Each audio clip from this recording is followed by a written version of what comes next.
In the heart of an ancient forest, where the trees whispered secrets of forgotten times and the air hummed with the melody of unseen creatures, a solitary figure stumbled through the dense undergrowth. Sarah had always loved hiking, but this trail seemed different, more enchanting yet strangely unsettling.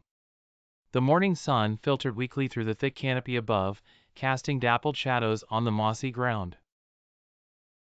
Sarah's footsteps were hesitant now, unsure of where she had veered off the marked path. She clutched her map, its once clear markings now smudged from rain and sweat. Her heart raced as she realized she was truly lost. Panic threatened to overwhelm her, but she took a deep breath, trying to steady her nerves. "Stay calm," she whispered to herself, though the forest seemed to swallow her words.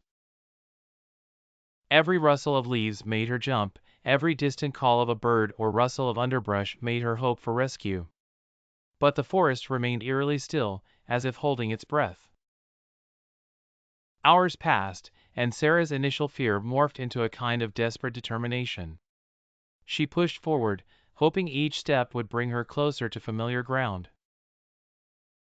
Yet, the forest seemed to stretch endlessly, its paths twisting and turning without pattern. As the sun began its descent, casting long shadows through the trees, Sarah stumbled upon a small clearing. Relief flooded through her at the sight of a makeshift shelter, a lean-to constructed from branches and leaves. Someone had been here before. She hesitated, unsure if she should stay the night or keep moving. But the growing darkness and fatigue persuaded her. With trembling hands, she gathered some dry leaves and twigs, managing to start a small fire. Its flickering light danced around her, casting comforting warmth. As she huddled close to the fire, staring into its embers, Sarah couldn't shake the feeling of being watched. She listened intently, hearing only the steady crackle of the flames and the gentle rustle of leaves in the night breeze. Just as exhaustion began to pull her into sleep, Sarah heard a faint sound, a distant cry for help. She scrambled to her feet, her heart pounding anew.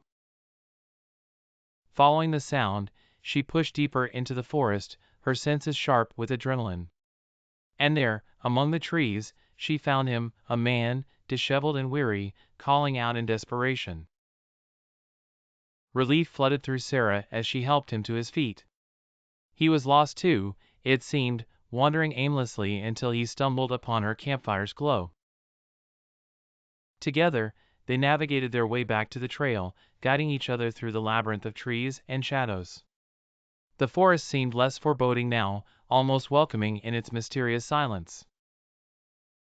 As they emerged from the trees into the clearing where the trail awaited, Sarah couldn't help but glance back at the dark silhouette of the forest.